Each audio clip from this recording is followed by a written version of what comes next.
Hello student, I am Sonam. Welcome back to my YouTube channel Apna Vidyalaya. आज के इस video में हम आप सभी को बताएंगे क्लास 10th 2025 साइंस का, ठीक है, क्लास 10th विज्ञान का बिल्कुल वायरल पेपर बताने वाले हैं, ठीक है। और यहाँ पे हम आप सभी को पूरे के पूरे उत्तर के साथ बताएंगे, पूरे लिखित उत्तर के साथ, ठीक है। और ये जो पेपर है ये आप सभी का 4 मार्च को बिल्कुल ऐसा ही साइंस का पेपर आने वाला है, ठीक है, आप सभी का बोर्ड एग्जाम का। और ये जो साइंस का पेपर है ये सबसे वायरल पेपर कोड का पेपर है 824 HD, ठीक है। ये जो पेपर है ये सबसे वायरल पेपर कोड का पेपर है और इस बार बिल्कुल यही पेपर कोड का पेपर आने वाला है, यही पेपर आने वाला है, ठीक है। और जितने भी स्टूडेंट 824 HD पेपर को तैयार कर लेते हैं साइंस में वो बिल्कुल टॉप कर जाएंगे, 70 में 70 नंबर बिल्कुल छाप करके धुआं धुआं करके आएंगे, ठीक है। क्योंकि ये जो पेपर है इस बार सभी जिलों में 824 HD का पेपर, ठीक है, सबसे ज्यादा जिलों में यही पेपर देखने को मिलेगा। यहाँ पे देखिए क्या है, सबसे पहले कि आपको अनुक्रमांक लिख देना है, यहाँ पे आपको नाम लिख देना है, ठीक है। और यहाँ पे देखिए ये जो आप सभी का साइंस का पेपर रहेगा ये आपका 3 घंटे 15 मिनट का रहेगा। जितने भी स्टूडेंट 4 मार्च से पहले इस साइंस के पेपर को मात्र तैयार कर लेते हैं, ठीक है, तो वो इस पेपर को 2:50 पे ही करके बैठ जाएंगे क्योंकि वो पहले से ही पेपर को देख चुके हैं, ठीक है। और यहाँ पे ये पूर्णांक 70 का रहेगा। जितने भी स्टूडेंट इस पेपर को तैयार कर लेते हैं, अगर वो साइंस में अभी तक कुछ नहीं पढ़े ना, फिर भी मात्र इस पेपर कोड के पेपर 824 HD पेपर कोड को तैयार कर लेते हैं तो वो साइंस में पूरी तरीके से गारंटी है मेरा कि टॉप कर जाएंगे। क्योंकि ये जो पेपर है ये सबसे वायरल पेपर है साइंस का, ठीक है। और इसमें जितने भी क्वेश्चन है very very most important question है जो 100% आप सभी के एग्जाम में हर साल आने वाले क्वेश्चन है, ठीक है। बिल्कुल वायरल क्वेश्चन है और ये पेपर जो है इसमें आपके साइंस के पूरी किताब से, ठीक है, रिलेटेड वायरल क्वेश्चन इस पेपर में है और सभी के आंसर के साथ हम आप सभी को बताने वाले हैं। तो आप लोग सबसे पहले इस वीडियो को लाइक कर दीजिए, चैनल पे नए तो चैनल को सब्सक्राइब करके आप लोग बेल आइकन को जरूर प्रेस कर दीजिए और आप लोग इस वीडियो को अपने सभी दोस्तों में जरूर शेयर कीजिए। अब देखिए निर्देश दिया है, प्रारंभ के 15 मिनट आपको इस पूरे प्रश्न पत्र को पढ़ना है। इस प्रश्न पत्र में 2 खंड है, ठीक है। यहाँ पे क्या है, खंड अ और खंड ब है। इस तरीके से खंड अ में आप सभी को 3 उपखंड, ये जो आपका साइंस होता है ना क्लास 10 साइंस, ये आपके 3 उपखंडों में विभाजित होता है, ठीक है। क्योंकि इसमें फिजिक्स, केमिस्ट्री, बायोलॉजी तीनों होते हैं। तीनों से रिलेटेड ऑब्जेक्टिव क्वेश्चन रहेंगे, सब्जेक्टिव क्वेश्चन रहेंगे, तो वही यहाँ पे उपखंड बोला गया है, ठीक है। और इसमें 20 ऑब्जेक्टिव क्वेश्चन जिसका आंसर OMR शीट पे देना है, ठीक है। यहाँ पे देखिए सबसे पहले क्या है कि आप सभी को जो ऑब्जेक्टिव क्वेश्चन है 20 ऑब्जेक्टिव क्वेश्चन, इसके लिए आपको 1 घंटे का समय दिया जाएगा, ठीक है। और बाकी के जो सब्जेक्टिव क्वेश्चन है उसके लिए आप सभी को, ठीक है, 2 घंटे की टोटल समय दी जाएगी। तो यहाँ पे देखिए क्या है, सबसे पहले खंड अ यहाँ से स्टार्ट होता है, बहुविकल्पी क्वेश्चन। और जितने भी क्वेश्चन है बहुत ही मोस्ट इंपॉर्टेंट क्वेश्चन है इस पेपर में। यहाँ पे देखिए सबसे पहला क्वेश्चन दिया है एक लेंस की क्षमता, ठीक है, क्षमता यहाँ पे दिया है यानी P पावर दिया है -2.5 डायोप्टर। लेंस की फोकस दूरी F आपको क्या करना है, ज्ञात करना है, ठीक है, दूरी ज्ञात करना है और उसकी प्रकृति ज्ञात करना है कि लेंस जो है वो अवतल लेंस है या उत्तल लेंस है, ठीक है। तो इस तरीके से सबसे पहले कि आपको जो लेंस की क्षमता का सूत्र होता है वो आपको पता होना चाहिए, ठीक है। तो P बराबर होता है, अगर हम सेमी में लिखे तो 100/F, ठीक है, ये सेमी में है इसका। अगर आप लोग मीटर में लिखोगे तो यहाँ पे 1/F हो जाएगा। तो यहाँ पे देखिए क्या है, यहाँ पे जो P का मान दिया है यानी डायोप्टर क्षमता का मान दिया वो दिया है यहाँ पे कि -2.5 डायोप्टर, ठीक है, इस तरीके से दिया है। और यहाँ पे F का मान पूछ रखा है, क्वेश्चन मार्क हो जाएगा। अब आपको इस सूत्र को पक्षांतर कर देना है। यहाँ पे क्या हो जाएगा, F बराबर हमें निकालना है, तो ये क्या है, यहाँ पे F इसके जगह पर चला आएगा और P जो है ये इसके जगह पर, तो यहाँ पे हो जाएगा 100/P, ठीक है। अब इसी सूत्र पे आप सभी को रख देना है यहाँ पे, ठीक है। अब देखिए मान यहाँ पे माइनस में दिया है तो F बराबर क्या हो जाएगा 100/, यहाँ पे मान क्या दिया है, P का मान -2.5, ठीक है, डायोप्टर दिया है। अब देखिए क्या है कि इस तरीके से यहाँ पे एक दशमलव लगा है तो दशमलव को हटाने के लिए यहाँ पे 10 का ऊपर नीचे हम गुणा भाग कर देंगे, ठीक है। तो यहाँ पे क्या आ जाएगा, यहाँ पे 1000/के, यहाँ पे 1000/के -25 हो जाएगा, ठीक है। अब 25 जो है इससे कितने बार में कटेगा, यानी 25 चौक का 100 होता है, तो यहाँ पे 4 आ गया। इसके बाद जो ये 0 बचा है इसको आप लोग ऐसे जोड़ दीजिए, ठीक है। तो यहाँ पे F का मान कितना आ गया, यहाँ पे F का मान कितना आ गया -40, सेमी। ठीक है, इस तरीके से माइनस का 40 सेमी आ गया और फोकस दूरी जो है वो माइनस में आ गया, यानी इस तरीके से माइनस में है तो ये कौन सा लेंस हो गया, अवतल लेंस। ठीक है, यानी अवतल लेंस हो गया। ठीक है, प्रकृति में क्या लिखोगे, अवतल लेंस, तो माइनस का 40 सेमी अवतल लेंस। तो चलिए यहाँ पे देखते हैं हम लोग कौन सा आंसर सही होगा। तो यहाँ पे देखिए क्या है कि यहाँ पे जो माइनस है इसका मान ही इस, यानी माइनस में फोकस दूरी है तो ये क्या है, अवतल लेंस है। ठीक है, तो यहाँ पे कौन सा आंसर सही हो जाएगा, यहाँ पे देखिए 40 सेमी अवतल लेंस, 40 सेमी उत्तल लेंस, 4 सेमी अवतल लेंस, 4 सेमी उत्तल लेंस। ठीक है, तो यहाँ पे हो जाएगा, यहाँ पे 40 सेमी और माइनस की जगह पर यहाँ पे अवतल लेंस लिखा है। ठीक है, अवतल, तो यहाँ पे ऑप्शन नंबर ए राइट हो जाएगा। इसके बाद देखिए अगला क्वेश्चन क्या है, यदि विद्युत शक्ति P तथा प्रतिरोध R से व्यक्त होता है तब विद्युत धारा जो है व्यक्त होती है। विद्युत धारा किससे व्यक्त होती है, तो वो होती है यहाँ पे √P/R से। ठीक है, ऑप्शन नंबर यहाँ पे डी राइट हो जाएगा। अगला देखिए तीसरा क्वेश्चन है, प्रकाश की चाल, ठीक है, माध्यम 1 व माध्यम 2 में क्रमशः V1 तथा V2 हो तब माध्यम 1 का अपवर्तनांक माध्यम 2 के सापेक्ष होगा। ठीक है, इस तरीके से यहाँ पे देखिए कई यहाँ पे ऑप्शन दिए हुए हैं, V1 बटे के V2, V2 बटे के V1, V1 बटे V1 इंटू V2। ठीक है, और यहाँ पे V1 प्लस V2, तो यहाँ पे देखिए क्या हो जाएगा, यानी कि यहाँ पे V2 बटे के V1 हो जाएगा। ठीक है, दूसरे के सापेक्ष पहले का अपवर्तनांक, ऑप्शन नंबर बी राइट हो जाएगा। अगला क्वेश्चन देखिए क्या है, चौथा है, इनमें से कौन सा कथन असत्य है, यानी सत्य नहीं है। ठीक है, चुंबकीय क्षेत्र रेखाएं चुंबक के उत्तरी ध्रुव से प्रकट होती हैं। ठीक है, तो ये सही है बिल्कुल, क्योंकि उत्तरी ध्रुव से ही ऐसे बना रहता है यन और यस। ठीक है, तो इस तरीके से निकलकर ऐसे जाती हैं, तो आप लोग इस तरीके से, ठीक है, ये क्या है, सत्य है। उसके बाद चुंबकीय क्षेत्र रेखाएं चुंबक के भीतर दक्षिण से उत्तर ध्रुव की ओर होती हैं, ये भी सही है।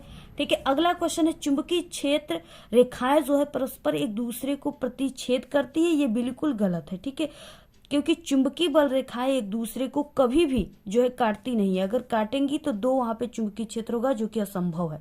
ठीक है, तो ऑप्शन नंबर यहाँ पे सी राइट हो जाएगा, यानी ये असत्य कही गई है।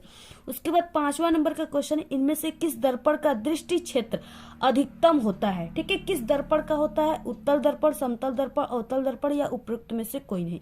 तो यहाँ पे देखिए जो उत्तल दर्पण है इसका जो होता है वो दृष्टि क्षेत्र अधिकतम होता है, ऑप्शन नंबर ए राइट है।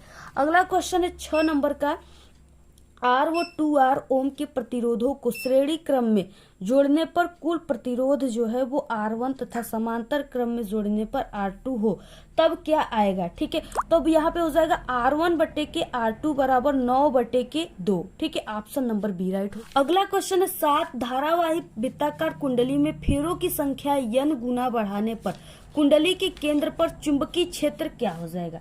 ठीक है, तो यहाँ पे चुंबकीय क्षेत्र जो है वो भी n गुना बढ़ता है, तो ऑप्शन नंबर ए राइट हो जाएगा।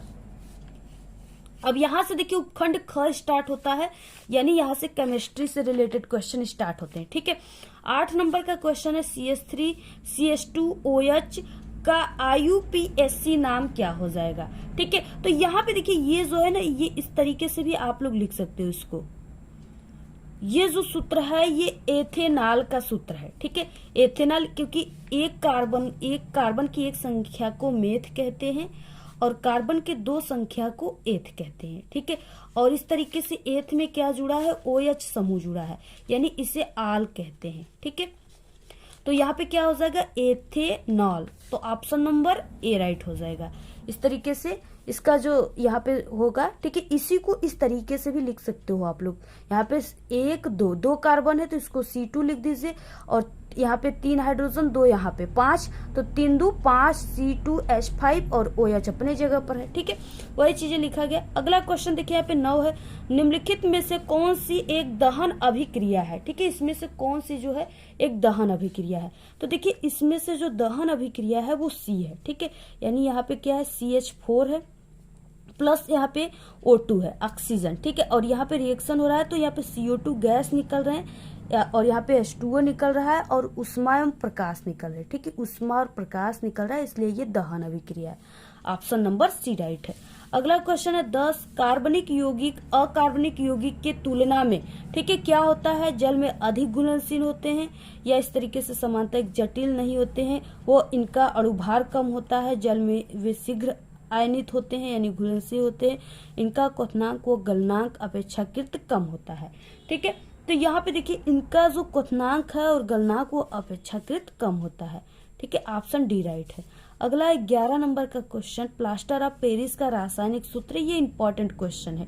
ठीक है, क्योंकि ये आप सभी के रिएक्शन के लिए भी बहुत ज्यादा आता है कि प्लास्टर ऑफ पेरिस प्राप्त करने का सूत्र लिखो। ठीक है, रिएक्शन किसी से कराना है तो आप लोग इसको बहुत ही ध्यान से समझिए। तो यहाँ पे देखिए प्लास्टर ऑफ पेरिस का जो सूत्र होता है वो यहाँ पे CaSO4, ठीक है, 1/2 H2O होता है। ये आप लोग इसको सूत्र को जरूर तैयार कर लेना।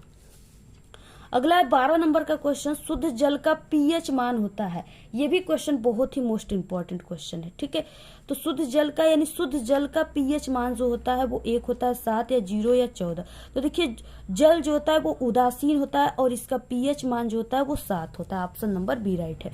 अगला है क्वेश्चन यहाँ पे 13 नंबर, एल्डिहाइड में जो है प्रकारात्मक समूह है, ठीक है, यानी क्रियात्मक समूह है। एल्डिहाइड में क्रियात्मक समूह कौन सा है, तो देखिए एल्डिहाइड के यानी में क्रियात्मक समूह जो है वो CHO है। ठीक है, क्या है वो, CHO। ठीक है, इस तरह इसे जो कहते हैं इसे एल्डिहाइड समूह कहते हैं, क्रियात्मक समूह। ठीक है, तो इसमें से कौन सा CHO है, यहाँ पे देख सकते हो आप लोग। ठीक है, CHO इसको लिख सकते हो आप लोग, तो ऑप्शन बी राइट है।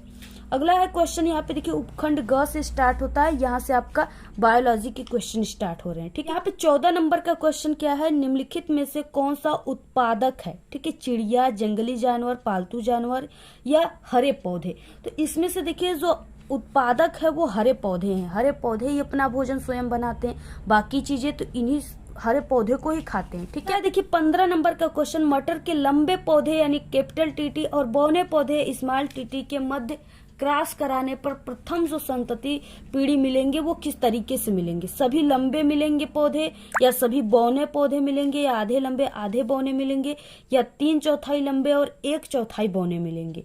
ठीक है, तो यहाँ पे देखिए क्या हो जाएगा, आधे लंबे मिलेंगे और आधे बौने मिलेंगे। ठीक है, 50-50% यानी।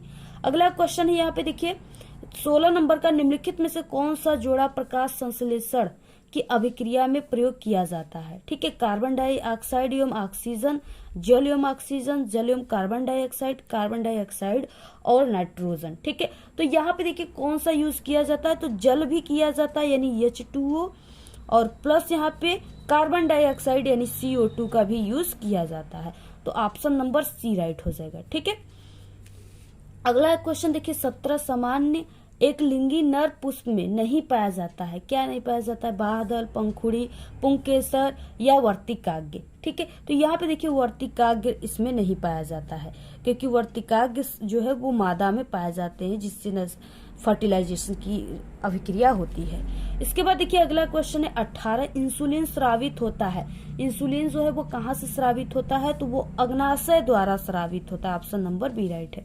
अगला क्वेश्चन देखिए यहाँ पे 19 नंबर का, जैव विकासवाद के सिद्धांत को प्रतिपादित किया था चार्ल्स डार्विन ने, ग्रेगर जॉन मेंडल ने, ठीक है, अमृता देवी बिश्नोई ने, स्टैनले एल मिलर ने। ठीक है, तो किसने किया था, तो वो चार्ल्स डार्विन ने किया था।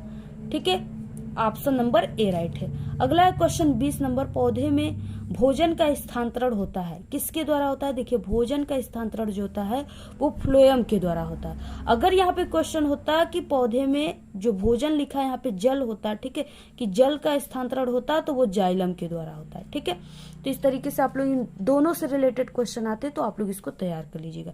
ये थे 20 ऑब्जेक्टिव जो कि महा वायरल क्वेश्चन है। ठीक है, महा इंपॉर्टेंट क्वेश्चन है, आप लोग इसको सभी को तैयार कर लेना। ठीक है, इसी में से सभी क्वेश्चन आएंगे। यहाँ से देखिए खंड ब स्टार्ट होता है वर्णनात्मक पर, सबसे पहले उपखंड क दिया यानी फिजिक्स से रिलेटेड क्वेश्चन पहले रहेंगे। पहला क्वेश्चन है यहाँ पे कि एक अवतल दर्पण से, ठीक है, दर्पण कौन सा है, अवतल दर्पण है, से किसी वस्तु का आभासी प्रतिबिंब प्राप्त करने के लिए किरण आरेख आप सभी को खींचना है और इस दर्पण का कोई एक उपयोग आप सभी को लिखना है। 3 नंबर आपको किरण आरेख पर, 1 नंबर आपको उपयोग पे मिलेंगे। ठीक है, तो देखिए आपको किरण आरेख कैसे खींचना है। सबसे पहले कि देखिए हमें आभासी प्रतिबिंब प्राप्त करना है तो हमें क्या करना होगा, एक इस तरीके से अवतल दर्पण लेना होगा जैसे यहाँ पे है, ठीक है। उसके बाद हमें ध्रुव तथा फोकस के बीच स्थिति जो है यहाँ पे रखने पर वस्तु तब जाकर के आभासी प्रतिबिंब हमें प्राप्त होता है, ठीक है। तो सबसे पहले आपको ऐसे अवतल दर्पण लेना है, इसके बाद आपको यहाँ पे मुख्य अक्ष खींचना है और वस्तु को यहाँ पे ये ध्रुव हो गया और यहाँ पे ये फोकस हो गया, इसके बीच में यहाँ पे हमने वस्तु रखा है। वस्तु के ऊपरी सिरे पर हमेशा 2 प्रकाश की किरणें डालते हैं, ठीक है। एक किरण हमने इस तरीके से डाला तो ये दर्पण से टकराने के बाद, ठीक है, ऐसे यहाँ पे क्या हुआ, यहाँ पे ये अपने मार्ग में वापस हो गया, यानी वक्रता केंद्र से चला गया। इसके बाद एक किरण हमने इस तरीके से डाला, ये दर्पण से टकराने के बाद फोकस से होकर चला गया और ये दोनों किरणें आपस में कहीं नहीं मिली। और जब इस किरणों को हम आगे की ओर ऐसे बढ़ा रहे हैं ना, तो जाकर के दर्पण के पीछे ये दोनों मिलती हुई प्रतीत हो रही हैं, ठीक है। और यहाँ पे वस्तु का प्रतिबिंब बन रहा है और ये आभासी प्रतिबिंब है, ठीक है। वस्तु छोटी सी है, ये बहुत बड़ा बना हुआ है और ये सीधा बना हुआ है, ठीक है। जैसे है वस्तु वैसे ही बना हुआ है। तो इस तरीके से है, आपको इसको बनाने के बाद पेंसिल से इन सब चीजों को आपको लिख देना है। और देखिए जो अवतल दर्पण होता है ना, अवतल दर्पण, इसका जो उपयोग किया जाता है वो जैसे नाक हो गए, कान हो गया, ठीक है, यानी नाक कान इन सब चीजों के आंदोलनिक जांच के लिए, यानी नाक कान जो है इसकी जांच के लिए ना डॉक्टरों के द्वारा इसको प्रयुक्त किया जाता है, ठीक है, अवतल दर्पण को। तो आप लोग ऐसे लिख सकते हो उपयोग, आपको एक ही उपयोग लिखना है, लिख दीजिए कि नाक की जांच के लिए डॉक्टरों के द्वारा उपयुक्त की जाती है। दूसरा क्वेश्चन है, किसी प्रिज्म से श्वेत प्रकाश के विक्षेपण क्रिया का चित्र बनाकर आप सभी को समझाना है। ये 4 नंबर का क्वेश्चन है, ठीक है। देखिए क्या हो जाएगा, इस तरीके से आप सभी को यहाँ पे उद्देश्य में लिखना है, कांच के प्रिज्म के द्वारा श्वेत प्रकाश का विक्षेपण, ठीक है। सबसे पहले आप सभी को देखिए यहाँ पे एक प्रिज्म ऐसे बना लेना है, ठीक है। त्रिभुज आप लोग जानते हो, वही बना लेना है आप सभी को।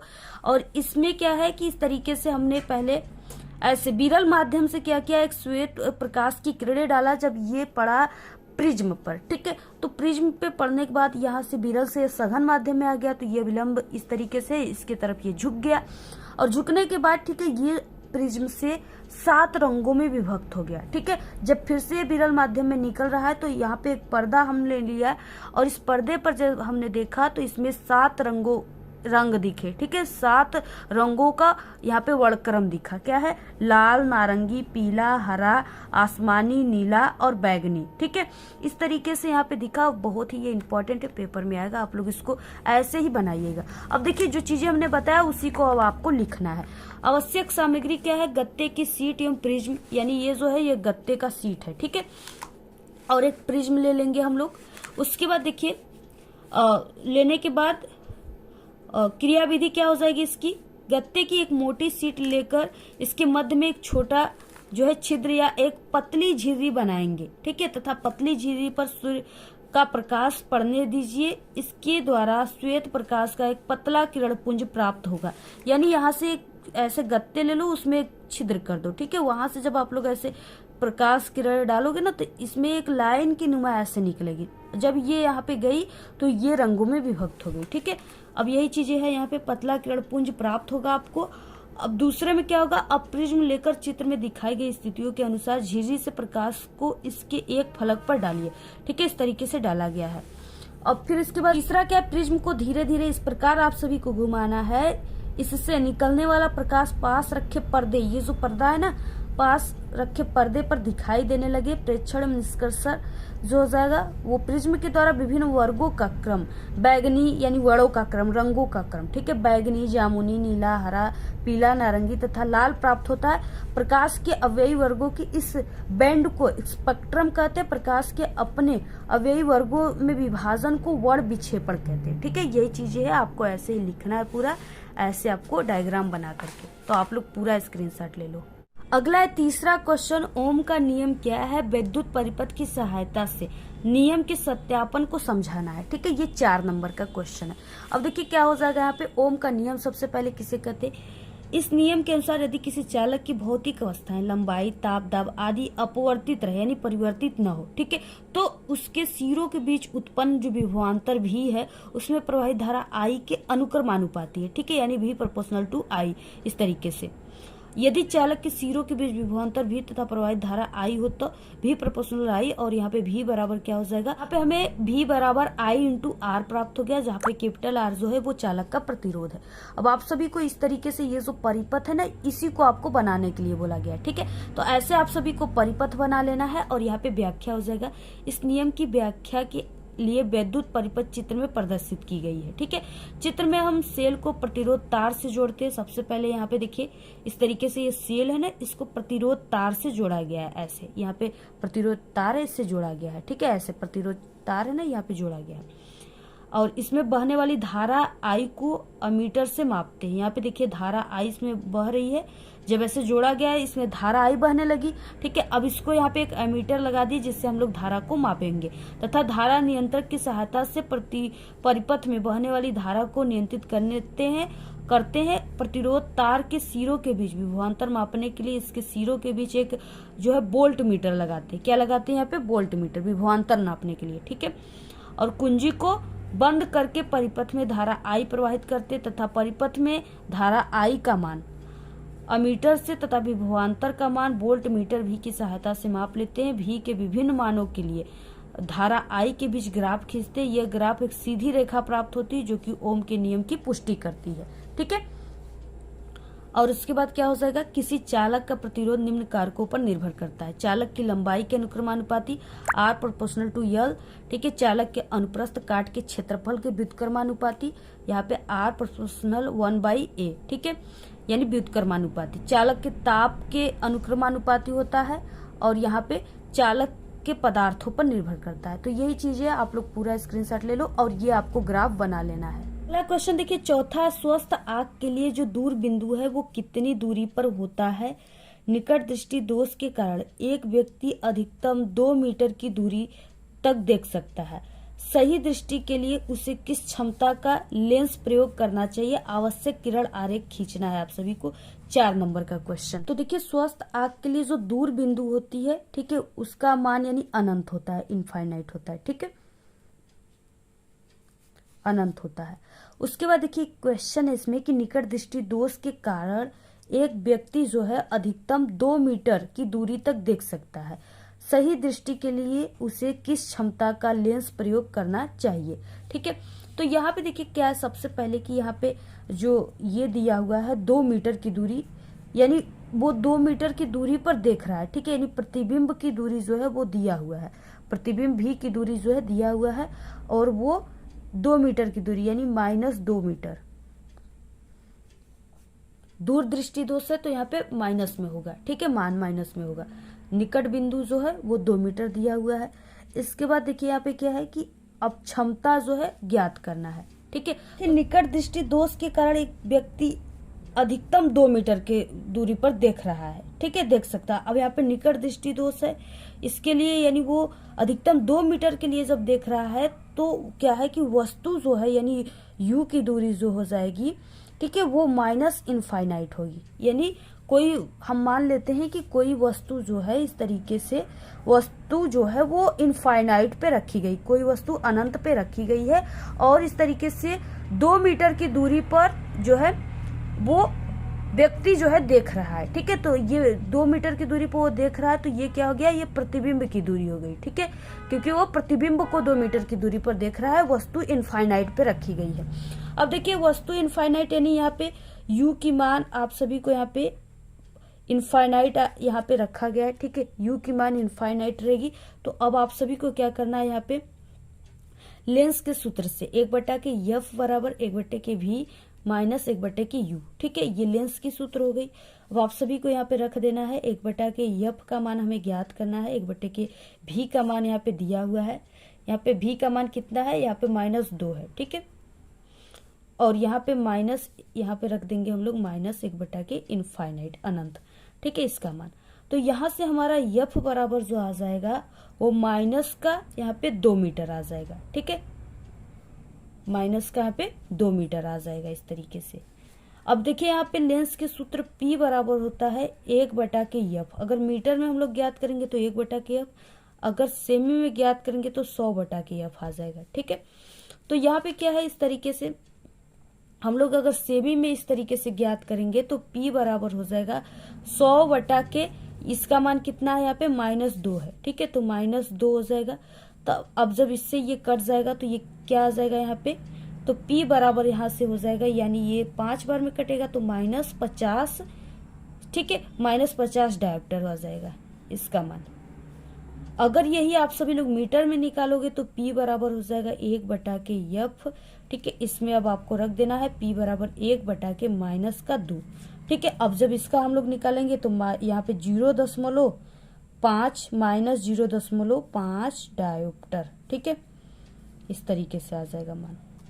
और यहाँ पे माइनस आया है तो इसमें कौन सा लेंस यूज होगा, अवतल लेंस। ठीक है, अवतल लेंस का यूज किया जाएगा। तो आप लोग पूरा स्क्रीनशॉट ले लो, ऐसे ही ये सवाल लगेगा। इसमें आपको आवश्यक किरण आरेख भी देना है। ठीक है, तो आप लोग किरण आरेख भी दे दीजिएगा। इसके बाद देखिए अथवा क्वेश्चन है, किसी परिनालिका में प्रवाहित विद्युत धारा के कारण उत्पन्न चुंबकीय क्षेत्र का आपको चित्र के द्वारा समझाना है। ठीक है, अथवा क्वेश्चन है, दोनों में से किसी एक को करना है। दोनों में से आपको यानी पहले वाले क्वेश्चन को करना चाहते हो तो पहले वाला कीजिए, अदरवाइज इसको कीजिए। तो देखिए अथवा वाला जो क्वेश्चन है इसका आंसर, ठीक है, हमारे यानी इंपॉर्टेंट साइंस के क्वेश्चन के प्लेलिस्ट में मिल जाएगा, आप लोग देख लीजिएगा। बाकी आप लोग क्वेश्चन बैंक में इसे टिक लगा लीजिए और क्वेश्चन बैंक से तैयार कर लीजिएगा। 6 नंबर का एक क्वेश्चन था। उसके बाद देखिए उपखंड यहाँ पे ख आ गया। इसमें 5वां क्वेश्चन है, यहाँ पे निम्नलिखित को उदाहरण द्वारा आपको समझाना है। ठीक है, 4 नंबर का क्वेश्चन है। दैनिक जीवन में पीएच का क्या महत्व है, जो पीएच है इसका क्या महत्व है, बहुत ही इंपॉर्टेंट है, पक्का आएगा पेपर में, तैयार कर लेना आप लोग। उष्माक्षेपी रासायनिक अभिक्रिया किसे कहते हैं, इसको भी आप लोग तैयार कर लीजिए। क्वेश्चन देखिए 6 का ख क्वेश्चन है, यहाँ पे 6 का क क्वेश्चन है। ठीक है, एथेनोइक अम्ल के 2 रासायनिक गुणों के रासायनिक समीकरण देना है। 2 नंबर का है, 2 आपको रासायनिक समीकरण देना है। सबसे पहले कि एथेनोइक अम्ल का सूत्र क्या होता है। ठीक है, सबसे पहले आपको ये जानना होगा, तो CH3COOH। ठीक है, एक कार्बन को मेथ और डबल कार्बन को एथ, तो यहाँ पे एथ हो जाएगा और यहाँ पे COOH यानी ओइक समूह लगा हुआ है। ठीक है, तो यहाँ पे एथेनोइक अम्ल हो जाएगा, ओइक अम्ल। अब यहाँ पे देखिए इससे आप सभी को क्या करना है, सबसे पहले हम इसका रिएक्शन जो है कराते हैं किसके साथ, धातुओं के साथ कराते हैं। ठीक है,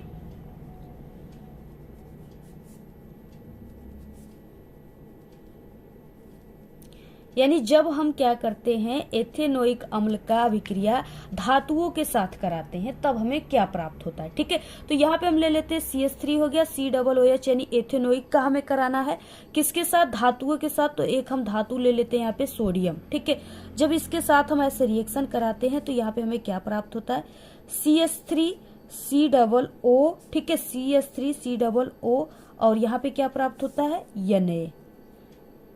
तो यहाँ पे आप लोग इस तरीके से ऐसे 2 कर दीजिए। ठीक है, और यहाँ पे आप लोग 2 ऐसे कर दिए तो ये सोडियम की संख्या 2 हो गई और ये सभी चीजें 2 हो गई और बाकी ये H जो है डबल बचा, तो यहाँ पे H2 गैस निकल जाएगा। ठीक है, इसके बाद एक हम रिएक्शन जो कराते हैं वो इस तरीके से क्षार के साथ कराते हैं। किसके साथ, क्षार के साथ अभिक्रिया जब हम कराते हैं किसका, एथेनोइक अम्ल का। ठीक है, जब इसके साथ हम लोग रिएक्शन कराते हैं तो सबसे पहले कि एथेनोइक अम्ल को आप लोग लिख लीजिए। ठीक है, इस तरीके से हो गया। और क्षार में हम जैसे यहाँ पे ले लिए, ठीक है, सोडियम हाइड्रोक्साइड, ये क्षार हो गया।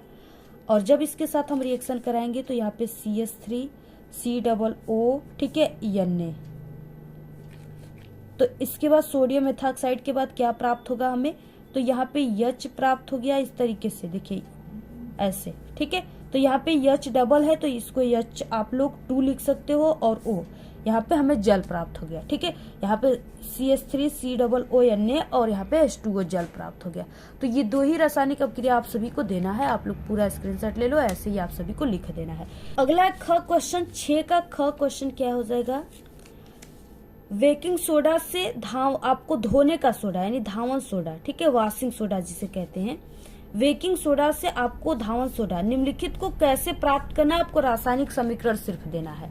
ठीक है, तो आपको सबसे पहले कि बेकिंग सोडा जो है उसके सूत्र आप सभी को पता होना चाहिए। ठीक है, बेकिंग सोडा का सूत्र होता है NaHCO3। ठीक है, ये बेकिंग सोडा का सूत्र है। अब इसके बाद क्या है, आप सभी को क्या प्राप्त करना है, धोने का सोडा यानी धावन सोडा आप सभी को प्राप्त करना है। तो सबसे पहले आप सभी को इस तरीके से जो धावन सोडा का सूत्र होता है उसको भी लिख देना है, Na2CO3, ये धावन सोडा का सूत्र होता है। ठीक है, अब यहाँ पे क्या है, आप सभी को ऐसे यानी हम लोग बेकिंग सोडा के इस तरीके से 2 भाग ले लेते हैं तो हमें प्राप्त हो जाएगा। ठीक है, पहला की Na2CO3 प्राप्त हो गया, उसके बाद यहाँ से क्या प्राप्त हो गया, हमें H2O प्राप्त हो गए और प्लस CO2 कार्बन डाइऑक्साइड प्राप्त हो गया। ठीक है, जब इसे हम उष्मा दिए तो गर्म किए तो इस तरीके से आप सभी को क्या करना है, बेकिंग सोडा से धावन सोडा प्राप्त कर लेना है। यहाँ पे सोडियम देखिए, यहाँ पे 2 लगा है तो सोडियम क्या है, 2 है, तो यहाँ पे हमने 2 इस तरीके से लिख दिया, Na2 यानी सोडियम की संख्या 2 है। CO3 यहाँ पे 2 लगा है तो CO3 की संख्या 2 है, तो एक CO3 यहाँ पे हमने लिख दिया, एक CO2 यहाँ पे लिखा और एक ऑक्सीजन इसमें लिख दिया। ठीक है, इसमें, और यहाँ पे H क्या है, H की संख्या 2 है तो यहाँ पे H की संख्या 2 है, इस तरीके से, तो ये संतुलित भी हो गया। इसके बाद अब आप सभी को जिप्सम से प्लास्टर ऑफ पेरिस प्राप्त करना है। ठीक है, जिप्सम से, तो यहाँ पे आप सभी को यानी जो सूत्र हमने बताया ना प्लास्टर ऑफ पेरिस का ऑब्जेक्टिव में, वही आप सभी को प्राप्त करना है। तो यहाँ पे हो जाएगा CaSO4 और यहाँ पे 2H2O। ठीक है, और जब हम इसे उष्मा दिए, गर्म किए, तो ये CaSO4, ठीक है, 1/2 यानी हाफ H2O, ये क्या प्राप्त हो गया, ये जिप्सम प्राप्त हो गया, प्लास्टर ऑफ पेरिस प्राप्त हो गया। ठीक है,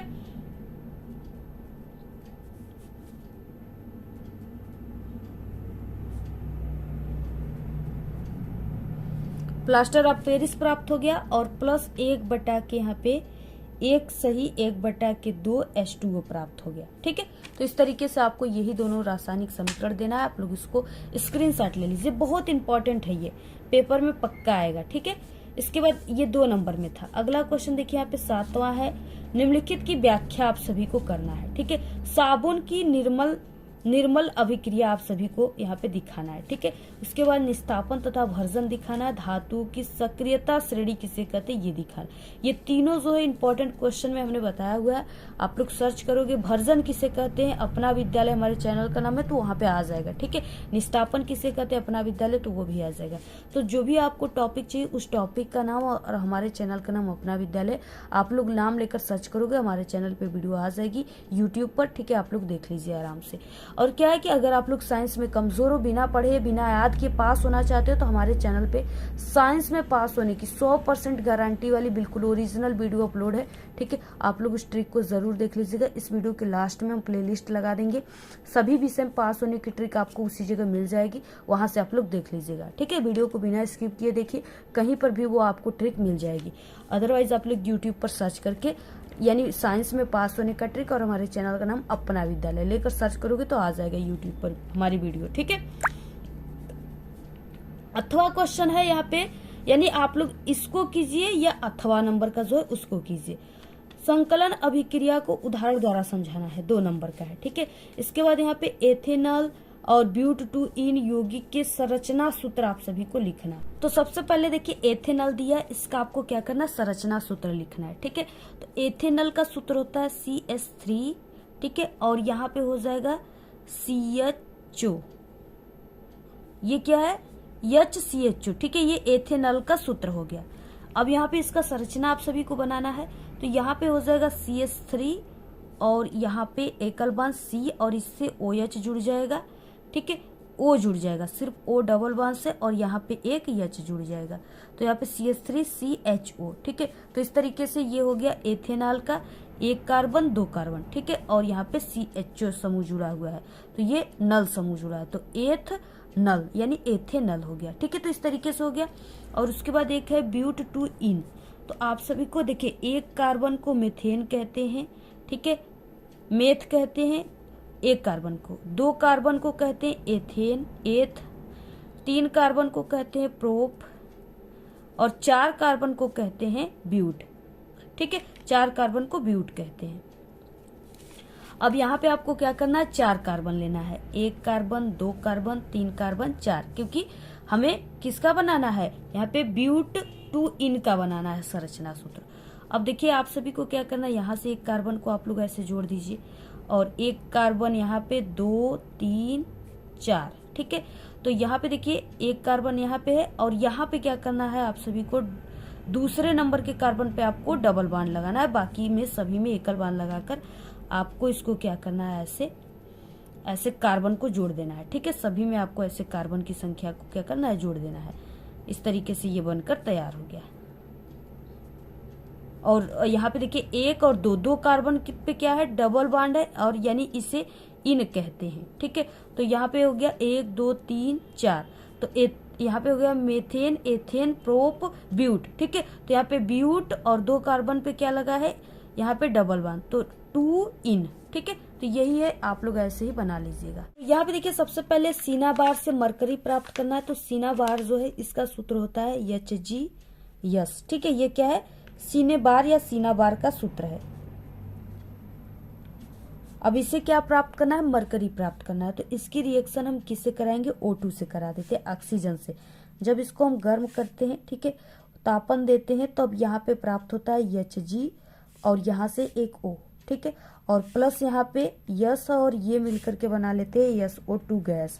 ठीक है, अब देखिए यहाँ पे SO2 गैस बना लिया, तो इस तरीके से यहाँ पे ऑक्सीजन की संख्या 2 है और इधर ऑक्सीजन की संख्या 2, यहाँ पे 1, यहाँ पे 3 हो गया। तो इधर हम यहाँ पे क्या कर देंगे, इस तरीके से Hg की संख्या 2 कर दिए। ठीक है, तो यहाँ पे इस तरीके से ये भी 2 हो गया।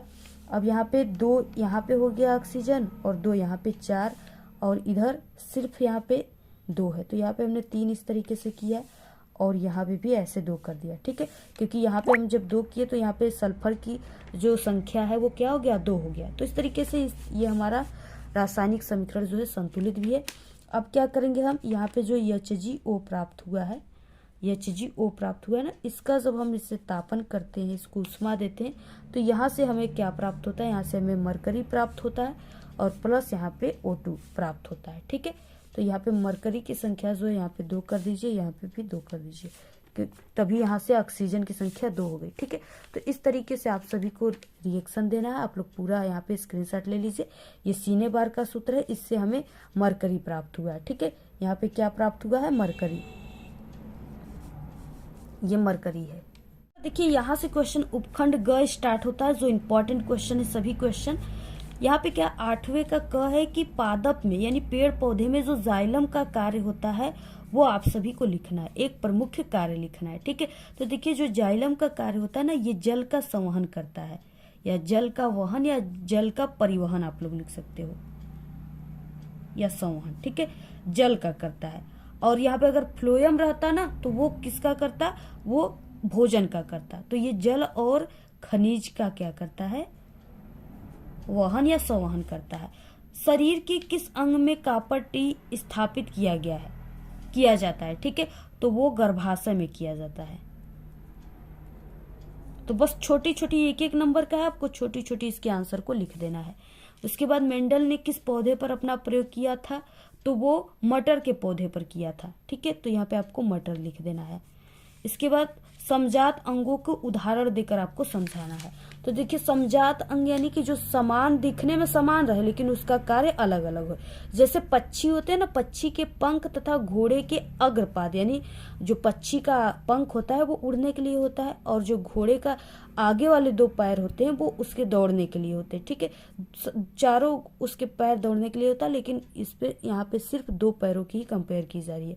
पक्षी के पंख तथा घोड़े के अग्रपाद यानी आगे वाले पैर, मनुष्य के बाजू, मनुष्य के जो बाजू है, तथा गाय के अग्रपाद, ठीक है, मेढक के अग्रपाद तथा पक्षी के पंख, ये सभी जो है किसमें आते हैं, समजात अंगों में आते हैं। ठीक है, तो आपको लिख लेना जो चीजें हमने बताया है। इसके बाद देखिए अगला क्वेश्चन है, मनुष्य के दोहरे परिसंचरण की आप सभी को व्याख्या करना है। ठीक है, 4 नंबर का क्वेश्चन है। तो यहाँ पे हो जाएगा मनुष्य के परिसंचरण तंत्र को दोहरा परिसंचरण इसलिए कहते हैं क्योंकि प्रत्येक चक्र में रुधिर 2 बार हृदय में जाता है। हृदय का दायां और बायां, ठीक है, बंटवारा ऑक्सीजनित तथा बी ऑक्सीजनित, यानी इसमें ऑक्सीजन मिला हुआ है, इसमें से ऑक्सीजन निकल गया है, बी ऑक्सीजनित रुधिर को मिलने से रोकता है। चूंकि हमारे शरीर में ऊर्जा जो है उच्च ऊर्जा की आवश्यकता होती है, जिसके लिए उच्च दक्षतापूर्ण यानी क्षमता वाली ऑक्सीजन जरूरी होता है। ठीक है, अतः शरीर का तापक्रम बनाए रखने तथा निरंतर ऊर्जा की पूर्ति के लिए यह परिसंचरण लाभदायक होता है। यही चीजें आपको लिखना है, स्क्रीनशॉट ले लीजिए आप लोग। अगला क्वेश्चन देखिए यहाँ पे क्या है, 10 नंबर का है। निम्नलिखित पर आपको संक्षिप्त टिप्पणी लिखना है। ठीक है, 4 नंबर में है। आवृत्त बीजियों में द्विनिषेचन, आप सभी को इस पे टिप्पणी लिखना है। और यहाँ पे पुनरुद्भवन या पुनर्जनन, ठीक है, आपको इस पे लिखना है। तो इसको हमने पहले से जो साइंस के पेपर एक बताया उसमें सभी को आंसर बता दिया, आप लोग देख लीजिएगा। और बाकी यहाँ पे 11 नंबर का क्वेश्चन है। ठीक है, परिवार नियोजन किसे कहते हैं, इसकी प्रमुख विधियां आप सभी को लिखना है। ये बहुत ही इंपॉर्टेंट है, यानी आपके पेपर में 100% आप लोग अपने माइंड में रख लीजिए कि क्वेश्चन एग्जाम के पेपर में आपके साइंस के छप चुका है। तो देखिए, सबसे पहले क्या है कि परिवार नियोजन का अर्थ क्या होता है। ठीक है, परिवार नियोजन इस बढ़ती हुई जो है जनसंख्या पर काबू पाने का सबसे बेहतर उपाय है। परिवार नियोजन का अभिप्राय है कि परिवार को इस प्रकार नियोजित करना जिससे अधिक संतान उत्पन्न न हो और परिवार के सदस्यों की मूलतम, ठीक है, आवश्यकताओं की पूर्ति की जा सके। यानी परिवार की संख्या को सीमित करके, ठीक है, नियोजित करना ही परिवार नियोजन कहलाता है। ठीक है, इसमें क्या है कि इसकी 2 विधियां होती है, एक स्थायी विधि होता है, ठीक है, और एक अस्थायी विधि होता है। ठीक है, तो स्थायी विधि जो है इसमें क्या होता है, महिला पुरुष नसबंदी होते हैं। ठीक है, नसबंदी करके इसमें बच्चों की संख्या को सीमित किया जा सकता है। उसके बाद देखिए, और जो अस्थायी विधि है इसमें क्या है कि इस तरीके से इसमें, ठीक है, कापट्टी वगैरह लगा करके जो है अस्थायी विधि यूज किया जाता है। लेकिन क्या है कि सबसे अच्छी विधि जो है स्थायी विधि है, यानी इसमें महिला पुरुष नसबंदी है। ठीक है, ये सब चीजें आप सभी को लिखना है। कि आप लोग इस क्वेश्चन को लिखिए, अदरवाइज आप लोग यहाँ पे चित्र बनाइए। ठीक है, मानव के मादा जनन तंत्र का आपको नामांकित चित्र बनाना है। ठीक है, तो आप सभी लोग इसको क्वेश्चन बैंक से देख करके चित्र को आप लोग बना लीजिएगा अच्छे तरीके से। और आप लोग मादा जनन तंत्र और नर जनन तंत्र दोनों आप लोग क्वेश्चन को तैयार कर लीजिएगा। ठीक है, क्योंकि दोनों में से कोई भी एक क्वेश्चन आ सकता है आपके पेपर में। तो आप लोग इस सभी क्वेश्चन को तैयार कर लीजिए। बहुत ही इंपॉर्टेंट, इस पेपर के जितने भी क्वेश्चन है सभी बहुत ही मोस्ट इंपॉर्टेंट है। आप लोग इसको तुरंत तैयार कर लीजिए। ठीक है, अगर आप लोग इसको तैयार कर लेते हो तो आपका साइंस में पूरे 70 में 70 नंबर बिल्कुल पक्का है। आज के इस वीडियो में सिर्फ इतना ही। आपको ये वीडियो कैसा लगा? अगर वीडियो पसंद आए तो एक बड़ा सा लाइक कर दे। चैनल पे नए तो सब्सक्राइब करके बेल आइकन को जरूर प्रेस कर दे। Thanks, all the very best, bye bye.